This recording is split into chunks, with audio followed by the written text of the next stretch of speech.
The views expressed in the following program do not represent the views of the staff and management of WGBB-AM 1240 in Freeport, but they really ought to. I should know. I've done about 99 and a half of these. This will be number 100. It's called Dave's Gone By, and it starts right now. Tropical hot dog night. Like two flamingos in a fruit fight. Every color of day, whirling around at night. It's a beautiful day in the Daverhood. Welcome to the 100th episode of Dave's Gone By. I'm Dave Lefkowitz, radio personality, theater critic, humorist, and nihilistic humanist, and we've been doing these happy little programs since October 6th, 2002, and 99 episodes later, here we are, number 100 on this November 4th, 2004. Thank you so much for joining me. Thank you so much for supporting this show with your emails, your letters, your listenership.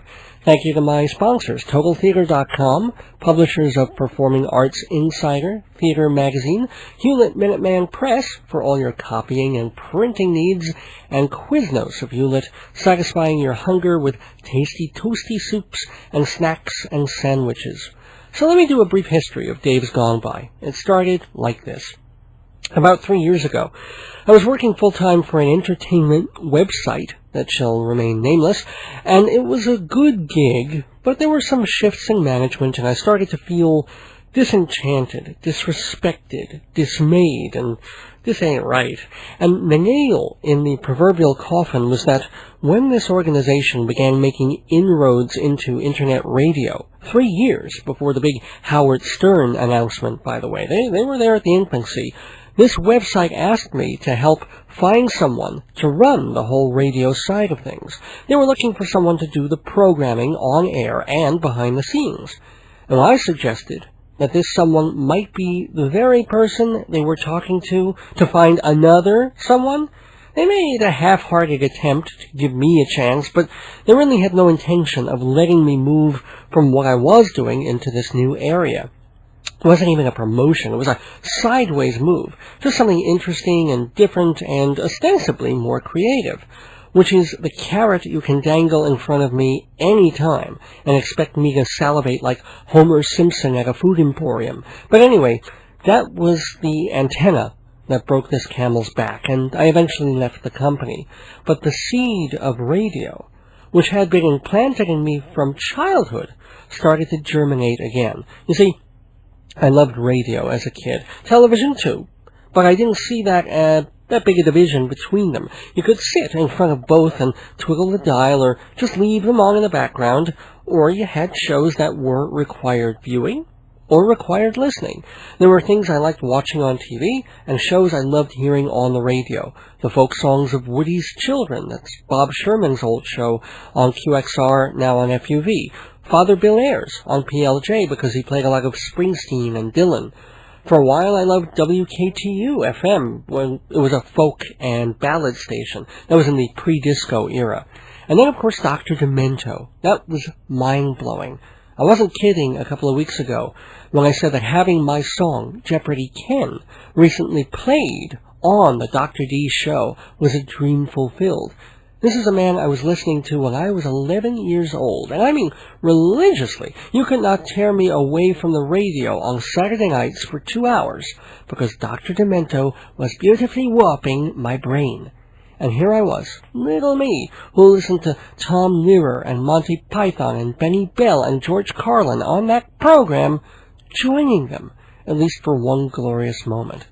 But the point is that radio isn't, or doesn't have to be, the red-headed stepchild of TV, the thing you put on in the car because you're trapped and can't have what you really want, television. Radio can be its own miracle. To paraphrase La Cage aux Folles, it's its own special creation. And the fact that we've denigrated radio, made it nothing more than a glorified jukebox or an inglorious soapbox. But of course, the people who love radio, who care about what it can be, they still find the distinctive things. For some people, it would be live at the opera, at the Met, For others, NPR or Harry Shearer, Opie and Anthony, some of the specialty programs on WFMU, and I wanted to be part of that feeling. I never saw myself as a typical radio DJ a la Cousin Brucey or Wolfman Jack, the AM radio people, even the more normal ones, not the ones with a 1950s shtick. I figured my style was a bit different. It wasn't about, hey everybody, this is your loving Uncle Dave coming at you from the big little town of Babylon, where the eastest with the leastest on the Suffolk South Shore, bing bang. I mean, that's kind of an art form. Not sure what kind, but it's not something I could do even if I wanted to. Anybody who's listened to this program for more than 2 minutes knows that my style is different. Not so different from, say, Vin Scelza on Idiot's Delight, or Garrison Keillor, or even some of the folks who are still at FUV. But at the same time, it's mixed with Howard Stern, it's influenced by Dr. Demento, it's echoing Bob and Ray, and it's all good. Well, not all good, but the key is that it comes together into one thing every week called Dave's Gone By, and the eclecticism sprang out of a happy accident, really.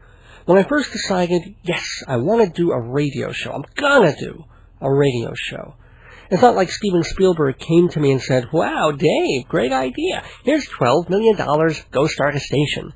It was more like, okay, I'm a 38-year-old man, just out of a job he hated in a field with few prospects. I think I'll go into radio. Who cares? And of course the challenge was to make people care.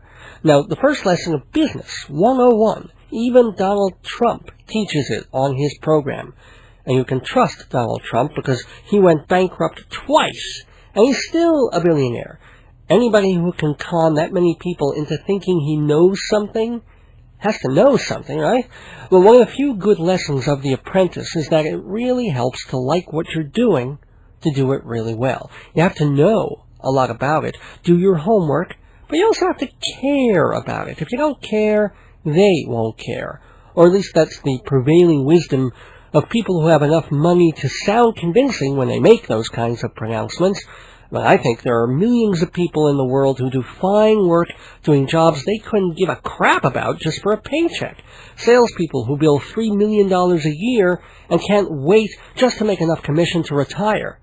But if you're going to do something by the skin of your teeth, start up your own business, you better do what you love and love what you do, which presented me with a couple of options when I was thinking about creating a radio program. 1, theater. I love the theater. I've been a regular theater goer since my college days 20 years ago, and I've been a professional theater critic since 1988, so it made sense to do a theater show. Certainly not a new idea, nothing terribly radical about it. Talk about shows, review them, play show tunes, maybe a quiz, interviews. A little less stodgy than the usual theater show, but within the same framework. So I talked to experts, and I don't mean useless consultant-type experts who go, WNBC. I mean people who are actually doing that kind of thing. And I got 2 basic responses. The first was, hey, I'm already doing a show like that. Why are you muscling in on my turf? Or, hey, I wanted to do a show like that, but the market is pretty saturated and the audience is too old to appeal to advertisers, and the stations that want theater shows already have them, and those that don't have theater shows are playing Jay-Z and Jessica Simpson, not Jerry Orbach and Jonathan Pryce. So I was discouraged, to say the least. And also in the back of my mind, there was a little gremlin, because I traded in my Honda for a gremlin, and the gremlin said, listen, you'd enjoy a theater program, you'd like talking to the actors, and especially the actresses, and you'd like the music and showing off how much you know about what's on Broadway and stuff, but there'd be something missing, because you'd have to limit your theater show to theater. You couldn't play rock and roll or novelty tunes unless they were somehow connected to a Broadway show. You couldn't do a comedy sketch or go off on a rant about politics or elevators or onion rings or whatever. And my gremlin would continue to say, Dave, I know you. Because, well, I'm lodged inside your head.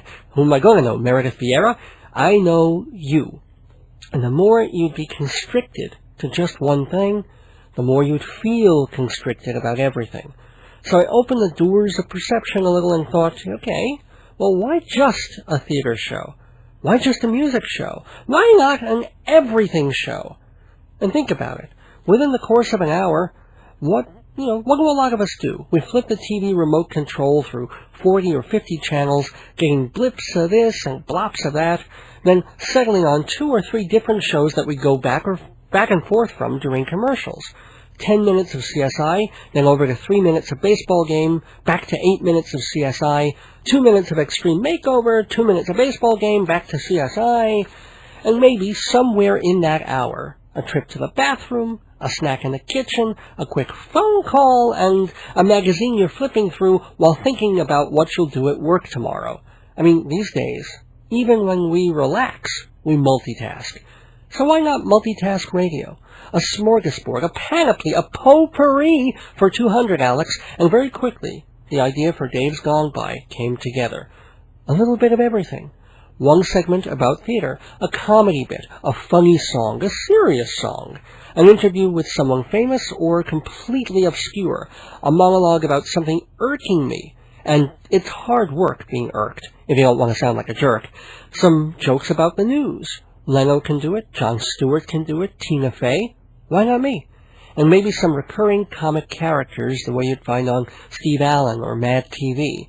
And early on, the idea was to do a bunch of stuff, see what worked, and then build a show about the segment that really took off. But that idea subsided pretty quickly because sometimes they were all good ideas, and sometimes they came off great, sometimes not so hot, or dumb, or boring. It's not like I have a high-paid staff of writers here, but the next time I might pull it off and create something really memorable. So I started with a hodgepodge, and I've kept doing that ever since the very first program, October 6th, 2002. And WGBB was back in Merrick, Long Island, at that point.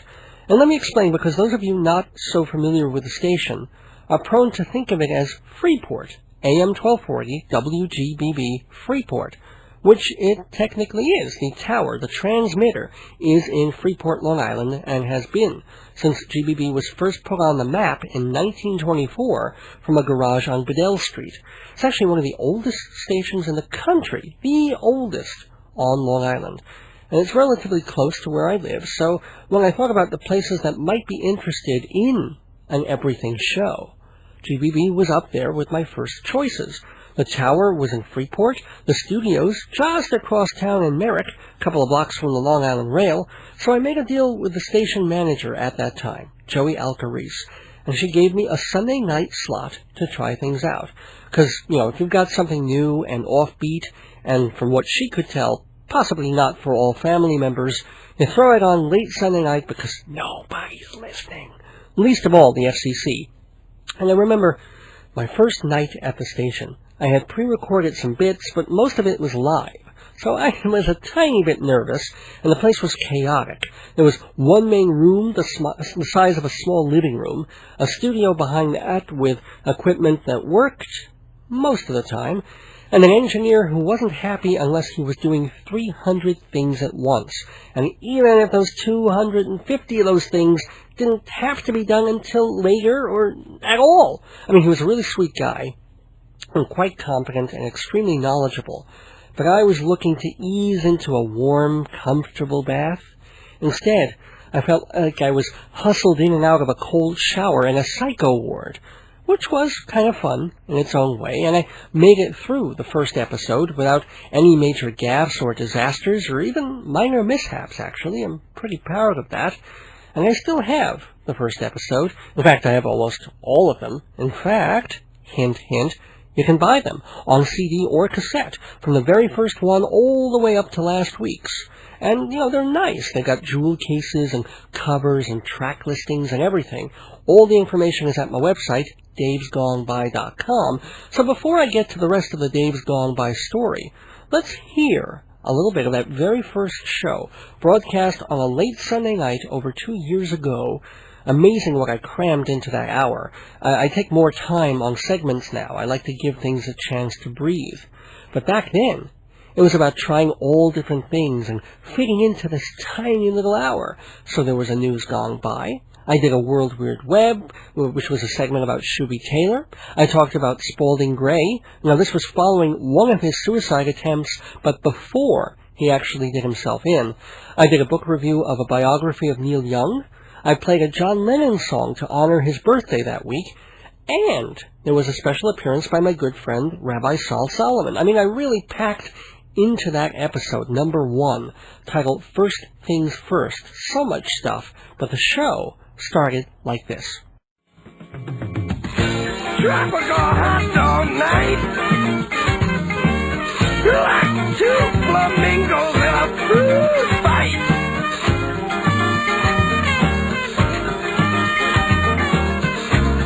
Like stepping out of a triangle in the striped light.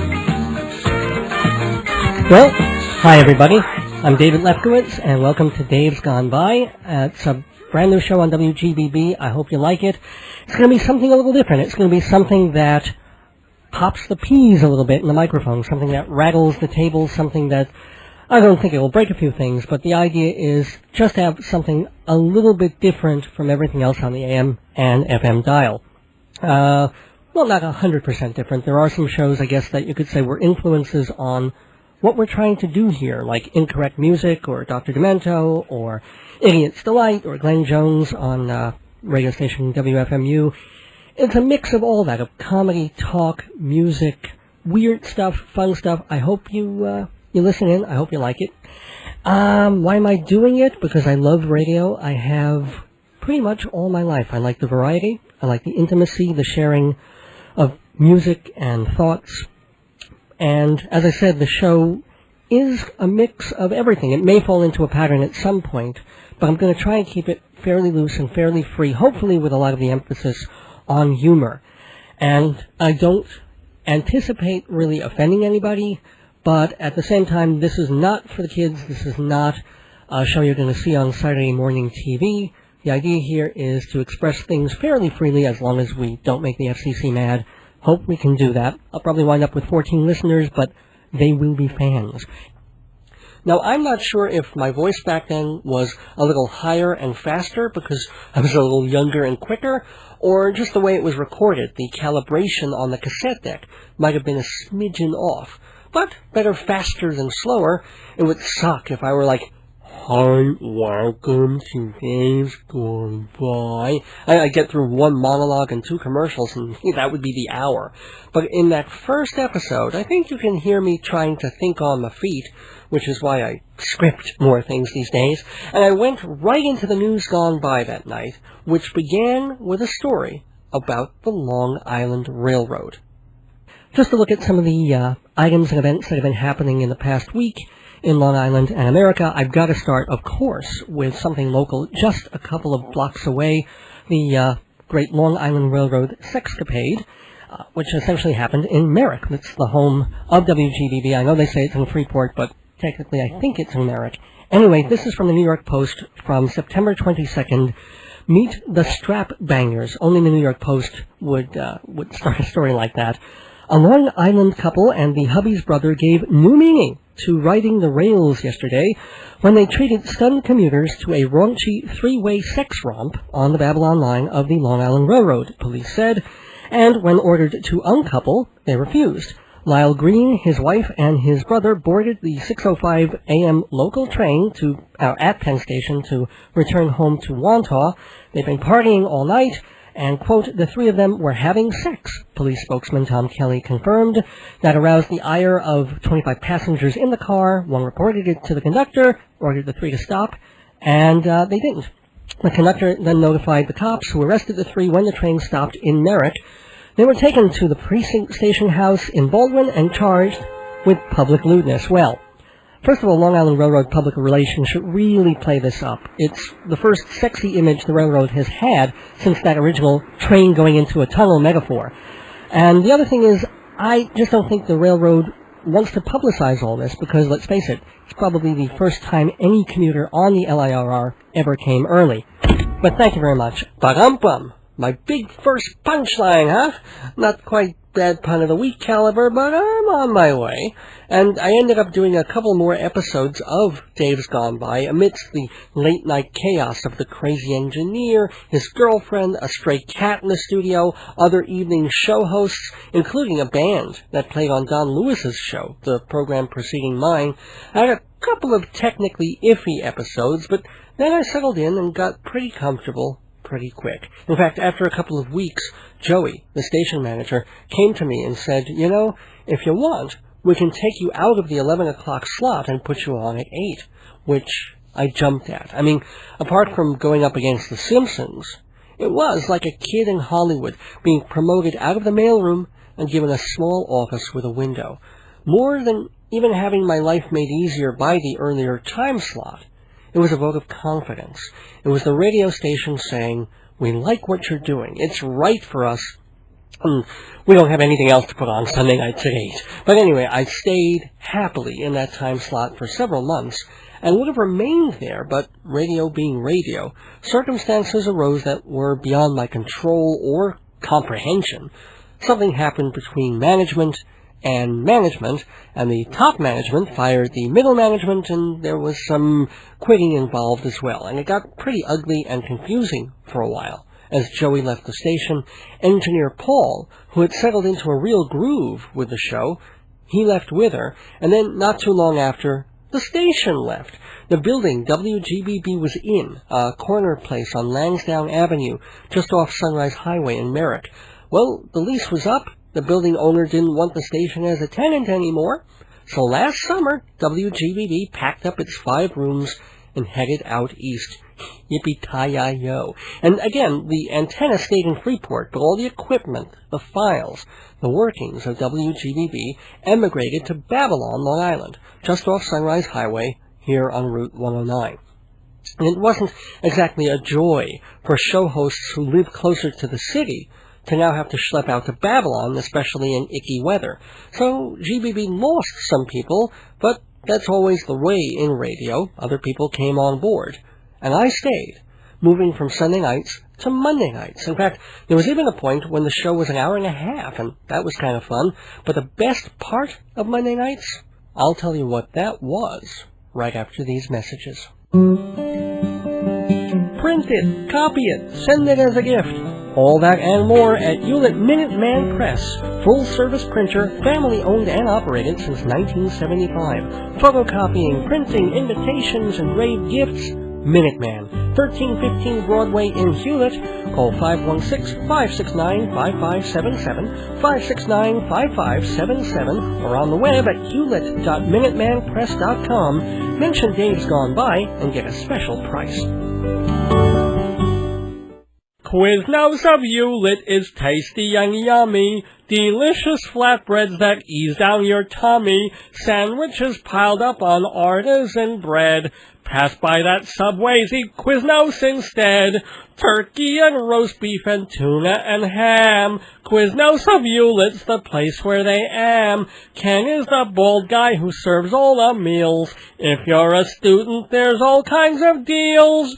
When I'm hungry, when I'm thirsty, when I'm really spaced. To Quiznos on Broadway in Hewlett I go to toastily feed my face. Quiznos of Hewlett, toasty tasty.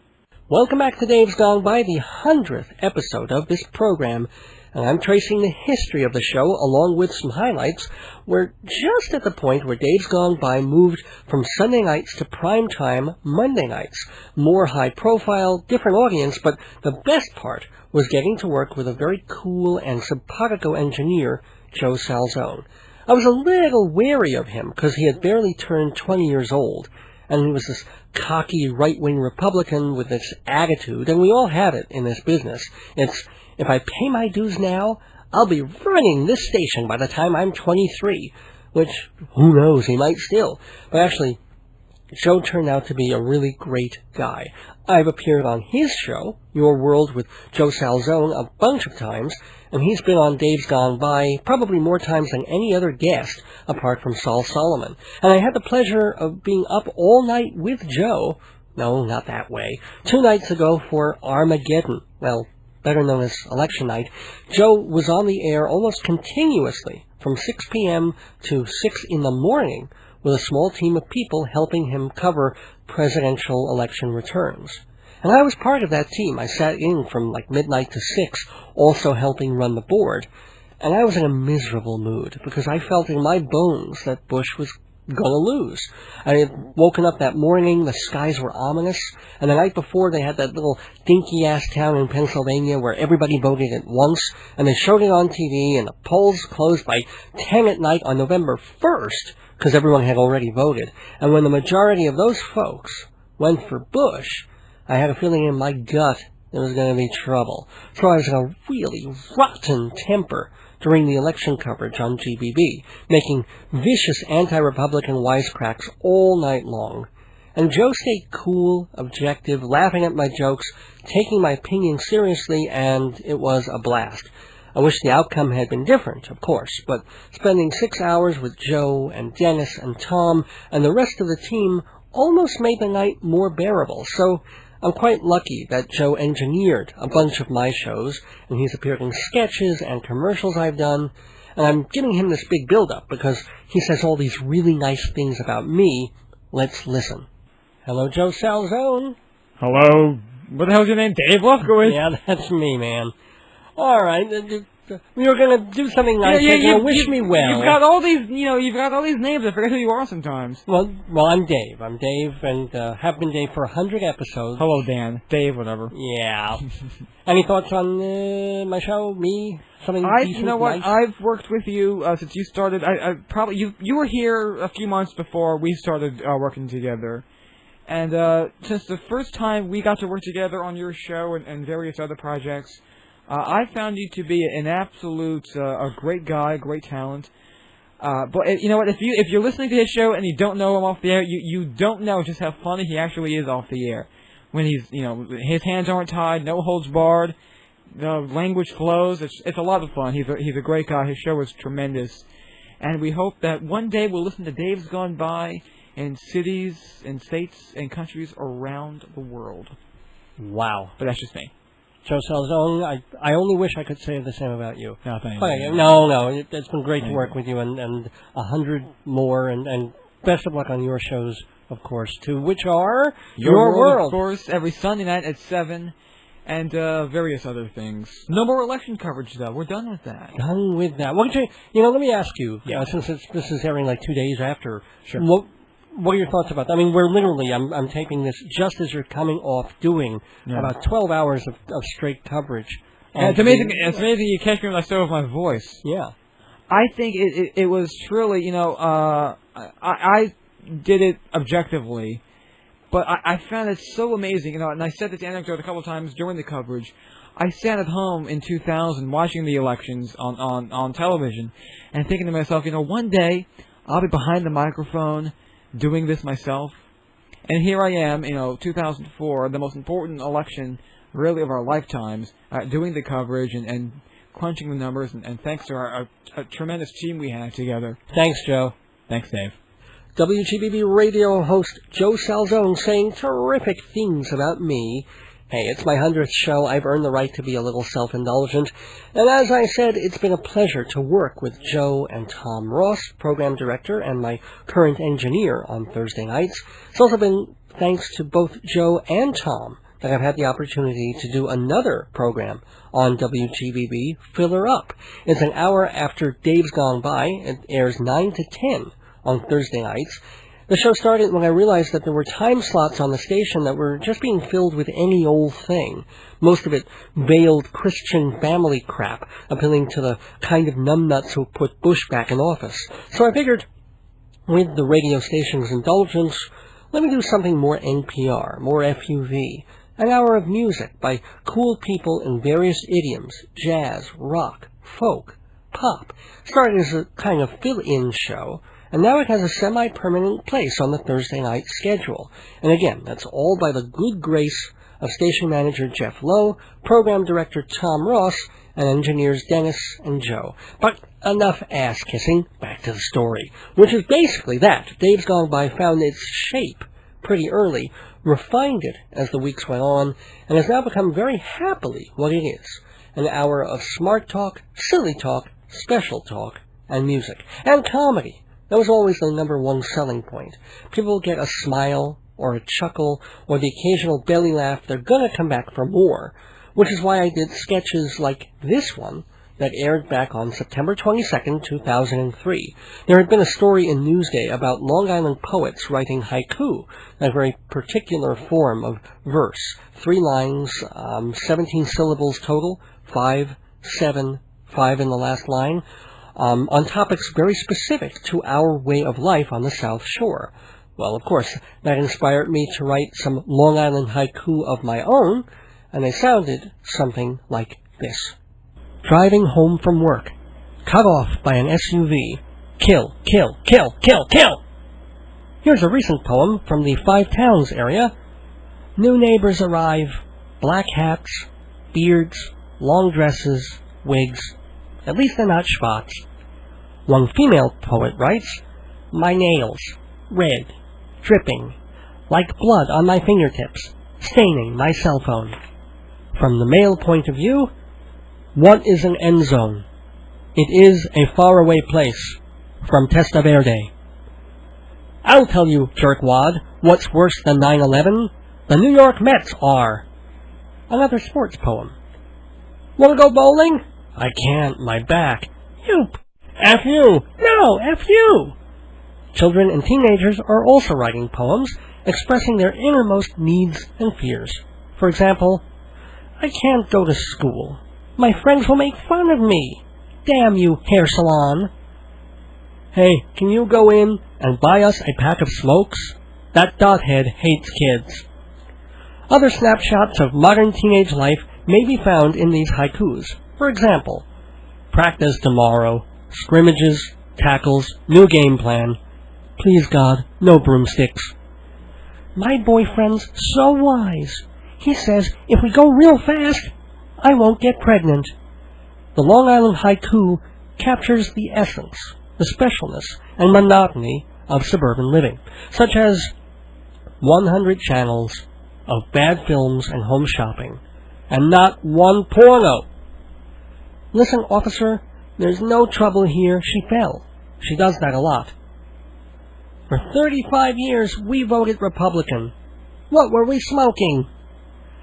3 to Lindenhurst. How much? How much? What machine? Step up fair my ass! One last haiku. Let's face it, where would poetry be without an element of the religious, the spiritual? Bless me, Father Jones. You are forgiven, my son.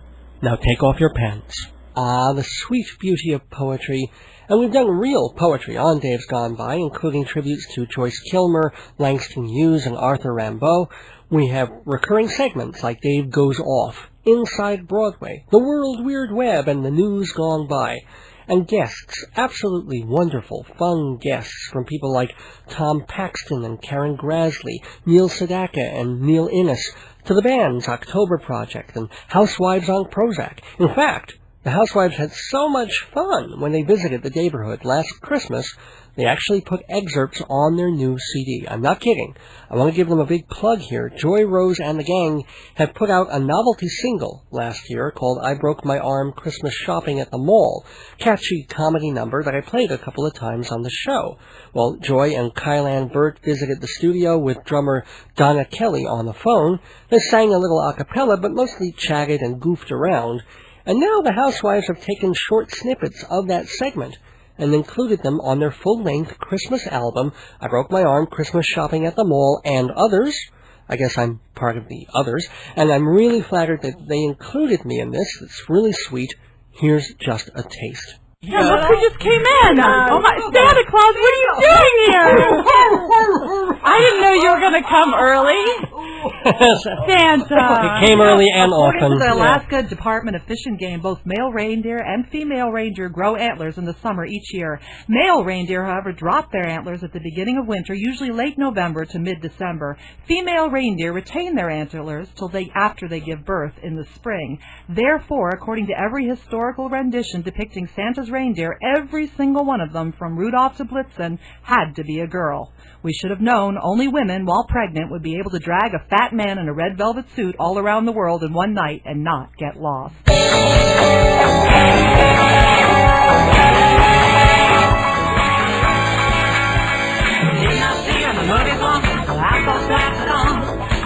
You were my hero, I wanted to believe you. Maybe you turned me on. You're my superhero, and I wanna be near you. You're my superhero, and I wanna be near you. The Housewives on Prozac from their brand new CD, available at their website, housewivesonprozac.com, and that joking around before the music started was recorded live on a cold December night on Dave's Gone By. I don't play as much music on the show as I'd like to. It's one of the reasons I enjoy doing the Filler Up program. But I do sometimes indulge my own musical instincts, for better or worse. Mostly worse. I mentioned before I had my Ken Jeopardy, my Jeopardy Ken song make Dr. Demento a few weeks ago. That was a thrill. But there were other songs he wouldn't or perhaps couldn't play, like this one. Another seat, another bowl, another log comes out my hole. It's really pleasing when I'm a-squeezing and making poopies. I pull my shorts below my rump. I read the sports and take a dump. It's brown and shiny, straight from the hiney that's making poopies. Sometimes I sit for ages, waiting so patiently, though my intestine rages, nuggets are all I see. I eat some bran and have some juice, run to the can and shake it loose. I wipe my tushy when it gets mushy from making poopies. My little rectum, it does the job, be it a hot dog or just a blob. It's such a passion to feel the splashing of making poopies. I grit my teeth and hug my gut, while underneath I hear a slut. It always happens with all my crappings. I'm making poopies. One day my gut got swollen. I chalked it up to gas. But when I touched my colon, blood shot out of my ass. Now I feel whoa, and it's a drag, 'cause when I go, it's in a bag. I miss the odors of all the floaters when making poopies. So listen here, I recommend that once a year, check your rear end. Just find a doctor to do a procto. He'll stick a finger of your gazinga. You'll scream and yelp, but it may help in making poopies.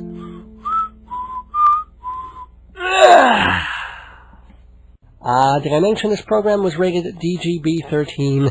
That was a failsafe I came up with early on to warn people, not so much for their benefit, but to cover my ass legally. That song, basically, about keeping your ass uncovered, is on a 5-song EP I have in limited release. It's called 5 Daves, and we'll hear another track from it at the end of the show. But first, I have a special guest who apparently wants to wish me well on my success and my future in his own inimitable way.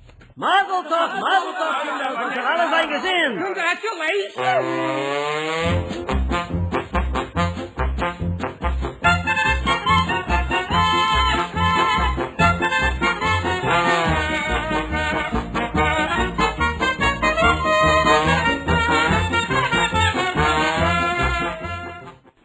Shalom, goddammit. This is Rabbi Sol Solomon of Temple Sons of Bitches in Great Neck, New York. And I want to tell you something. The success that I have had in my career, the boost I've had in my congregation, the recognition I get from my peers and my sub-peers, I owe absolutely none of that to my good friend, Dave Lefkowitz. What? You don't think I have connections of my own, huh? You don't think I'm capable of my own spin? Please, we didn't survive for 5,000 years without a little bit of chutzpah and moxie. Or is it moxie and chutzpah? I don't know, mutzpah. Anywho, Dave has often let me be a guest on his flying program. More than a guest, sometimes a guest host when he was out of town. And he has treated me like the brother he never had, like the brother Cain used to have. Oh, and I know it hasn't always been easy.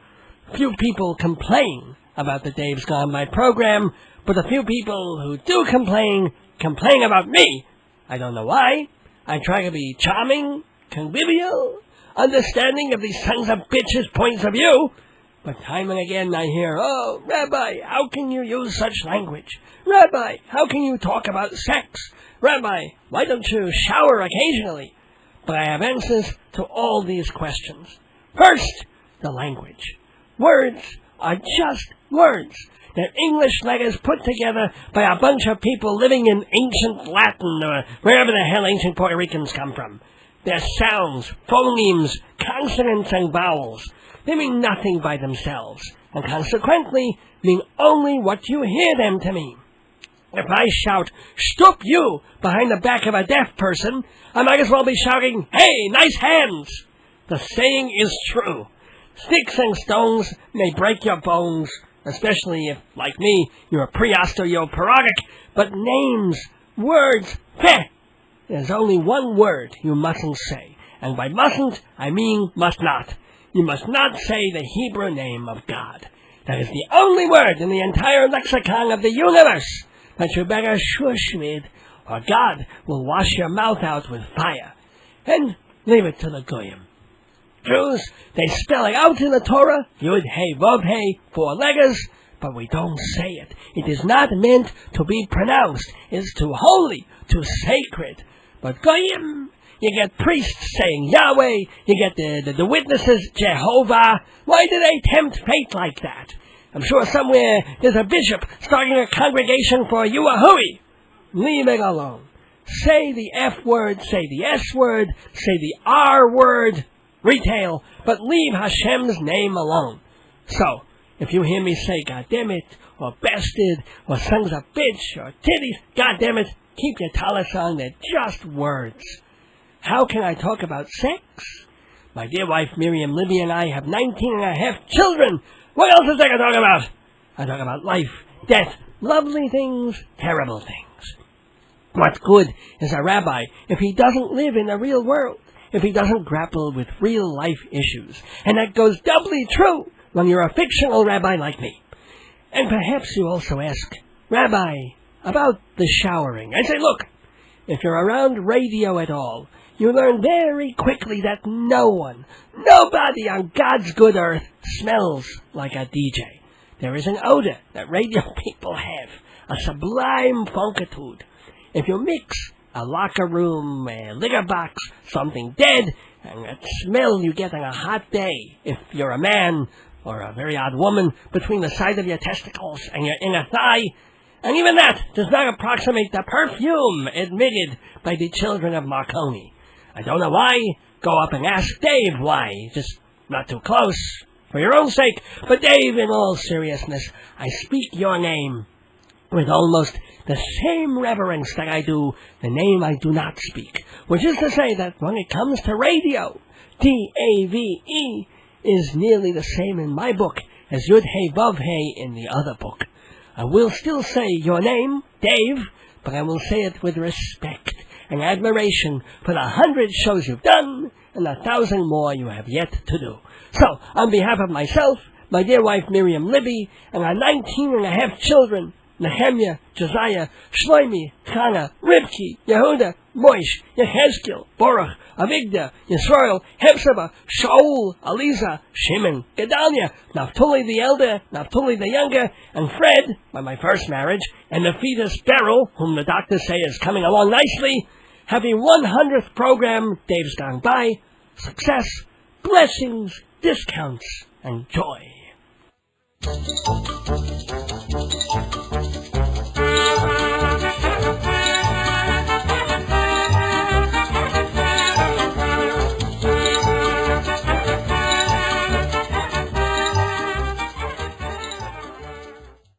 Oh, honey, you turn me on the radio. That's right, Joni. I turn you on all week long for a bunch of shows on WGBB, like Wednesday nights at 11 for psychic astrologer Joyce Keller, hosting radio's longest-running psychic advice show. She knew I'd say that. Thursday nights at 6, an hour before Dave's Gone By, it's WGBB Tonight with Larry Davidson. And then, right after my show, Smooth Jazz, the Instrumental Invasion with Mike Shameri at 8. Friday nights at 6, Bonnie D. Graham has advice about being single and singular on Long Island's dating. And things get wilder on the weekends with the Saturday Night Rock Block, starting at 7:30 with the Mr. Redman Music Show, up-and-coming Long Island rock bands, and a weekly countdown, followed by Mikey and Jimmy. It's a madhouse, it's a zoo, it's Mikey and Jimmy, Saturday nights at 9. And then, on Sundays at 7, Joe Salzone offers conservative politics with a sense of humor and an open mind on your world. If you're driving into town at the dark of Dial in AM 1240 WGBB for Joyce Keller Wednesday nights at 11, Larry Davidson Thursdays at 6, yours truly at 7, Mike Shameri Thursdays at 8, Bonnie D. Graham Fridays at 6, The Rock Block Saturdays from 7:30 to 10, and Joe Salzone Sundays at 7. Call me at the station, the lights are open. There's a lot of people I'll be thanking on this episode of Dave's Gone By, including the engineers I've worked with and some of the folks who've been on the show, but someone that I thank every single week is my beloved and wonderful and terrific wife, Joyce, who is almost never actually on the program. You never hear her, but tonight we're going to make that exception because it is a special occasion. So, Joyce, say hi to the folks. Hello, everyone. And let me ask you something. I mean, you were there at the beginning stages of Dave's Gone By, when I was first thinking of doing it and bringing it to GBB. What did you think of the idea, really? Well, since I did conceive of the name of the show, I think the name was true. a good invention. But I also thought the show was a lot of fun, and it was a vehicle for you to express your creativity and rage, yeah. and rage in a positive way, and you could speak to many people. Which is true. So what have you thought of it? I mean, you listen as often as you can. I know you teach and you do about 4 zillion different things, but you try and listen pretty often. So I know there's stuff you like, you don't like. What are your thoughts about the show? Well, I would say over time, I think I've seen a lot of changes on the show. Mm-hmm. And in the beginning, I remember the first show when we entered the studio and we saw Paul eating, juggling, getting this and yelling, get out of the studio, get into the studio, disassembling machinery, and then plugging in someone's guitar. Yeah. And then you were quite nervous, and you had water and your hanky and several other, like 30 pages of script. Right, and then Paul's like, what's this? I have 5 seconds. Give it to me now.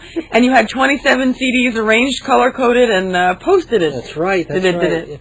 And people should understand that a lot of times I pre-record shows now, or I do the engineering myself, which takes a lot of the burden and the strain off. But back in the beginning, everything was timed to like every 5 seconds. And they had a cat that was quite, not Joey's cat, but another cat that Paul and one of his friends had brought in.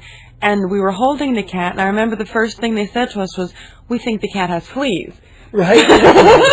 And we have dogs of our own, so we literally, as soon as we came home, we changed our clothes and burned them. because we didn't want to get fleas in the house, but it was fun. It was exciting. Yeah, it was exciting. It's still fun for me. I mean, it's still. I think exciting. so. I think now though you're very much professional. You're more like in the beginning. It was more nervousness and things wouldn't work right, and you were more frustrated, and you would scream and yell and.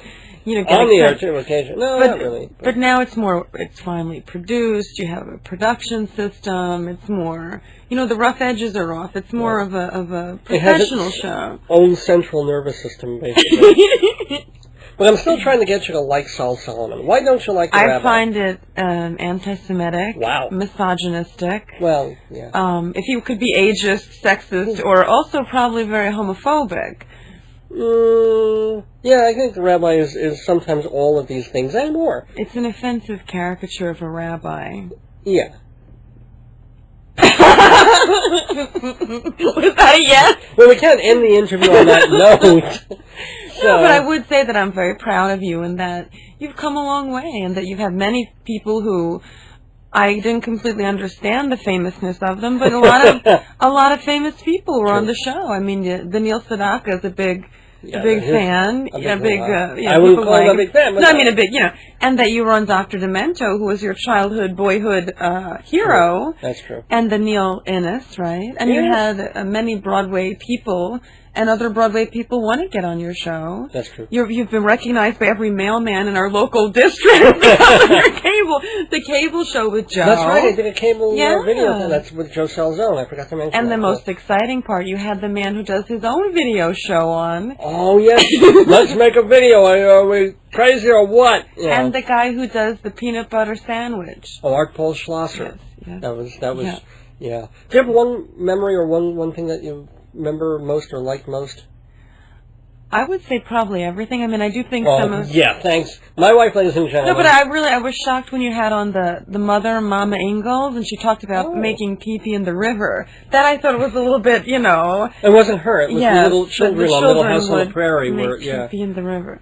I kind of like that one for some reason. I think they all were great. I particularly like the interviews, but I can't particularly place one as being the greatest one. I mean, the famous ones people like, but, my favorite old-time sketch was the one about Halloween with putting the candy and poisoning the apples. Right.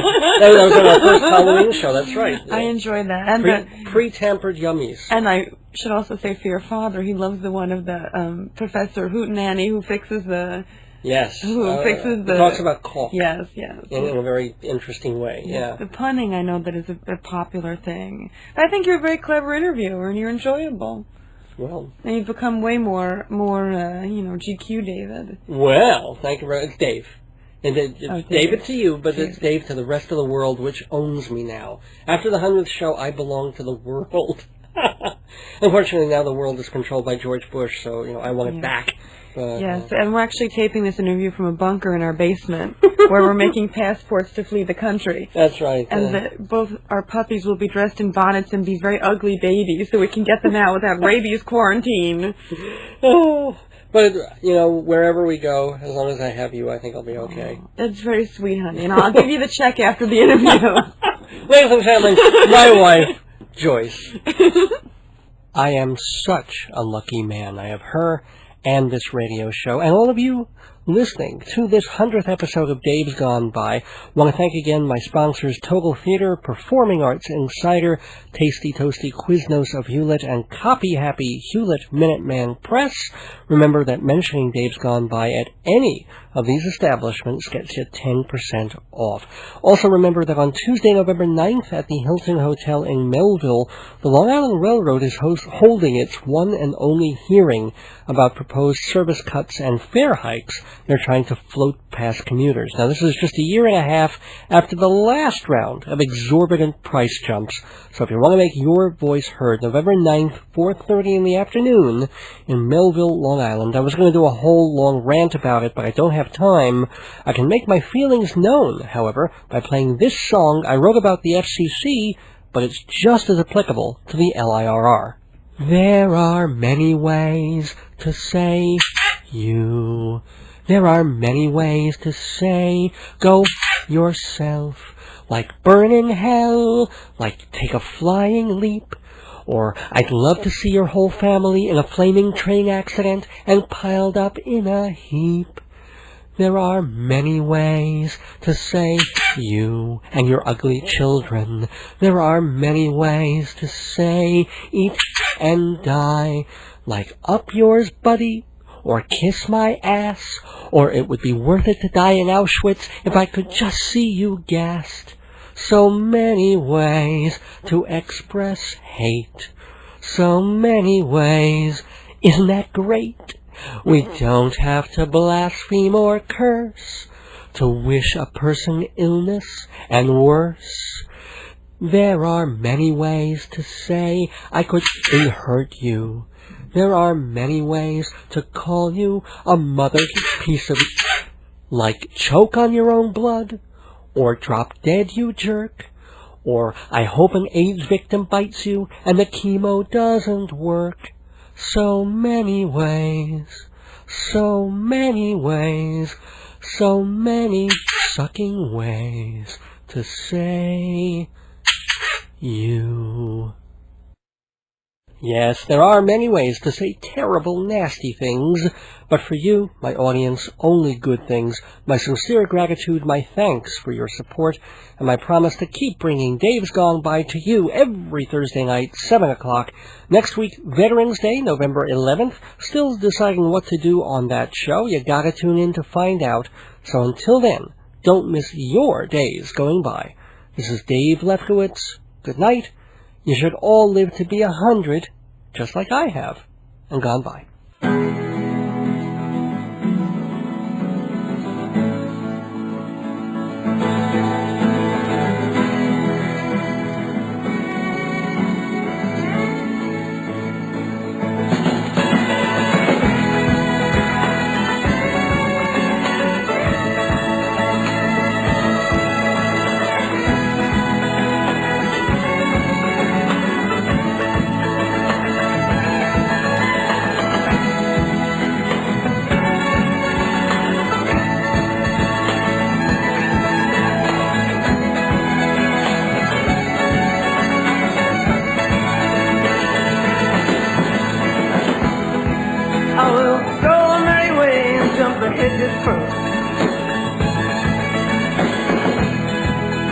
Drink the clear, clean water for to quench my thirst.